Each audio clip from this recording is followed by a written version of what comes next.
Sawubona Sipho. Ngiyathemba uyaphila. Hayi ukuthi ngiyathetha noma ngiyalwa kule voice note. Ngiyacela nje ngomoya wobumbano, moya wokuzwana. Lento engiyibone ekseni ayikasuki la ngcondweni. Bengihlushwa sisu ubusuku bonke. Ngisebenzisa le toilet la ngaphandle la Jardine.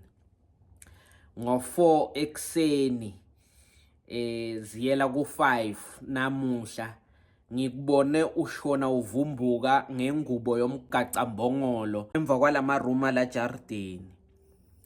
Ngakubona ushona uvumbuka ujulukile nje umanzi ukhuluma.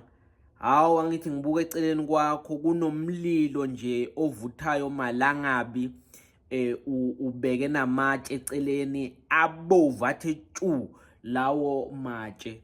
Angazi ukuthi bowenzani ngoba ngithe mangiphuma etoilet sengikubona uya la sihlahleni sala Jardine samapenchisi. Mawufika khona kukhona into oyishunqisayo wakhafula ukhuluma ukhafula ubhenguza izandla. Ay Sipho man, hayi ukuthi njani kodwa la Jardine asiyenzi lento la Jardine nje edladla rooms for rental. No, yabona lama room ngiwakhele ma students nabantu abasebenzayo njengawe, kodwa phela ukuthi umuntu afihla inhloko ngoba kubo kusekudeni la ngalala khona. Uthi nje afihla inhloko, akokise amanzi, ageze, apheke, alale. Hayi ukuthi nigucule lama room enginichashise wona seniwenza nina endumbeni. Cha Sipho, angithi ungenzi isiko lakho noma amasiko akini, kodwa ungawenzi lana kadladla rooms for rental. No, ugucule phela wena le room engikuchashisele lona nale jarid lami ulenze endumbeni. No, angiyithandi lento. Kokugcina ngci ngiyacela njengoba ngishilo ekuqaleni kwale voice note ukuthi angilwe, nethi nje bengicela ngomoya wokuzwana nobumbano ukuthi ngicela ususe futhi lama phondo embuzi owashayele ngeyibhigiri eminyango weroom lakho. No.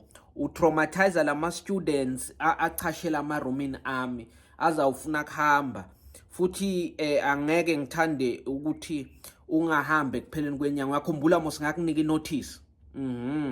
Ngakunika inotice ukuthi uqalele upaka into zakho ufuna itruck ezakuthuthisa singaze phela sikhiphane ngendlovu yangena noma sekuba nodlame sengibeka into zakho ngaphandle makuphela inyanga. Ngicela uzame ukuthi uqala ufune elinye room ngoba ngiyabona sinawe siphambana kakhulu. Awukhona ukuhlonipha umthetho wala Jardine nomthetho welisi yakho. Okay, ngimi udladla umastand wakho yeva.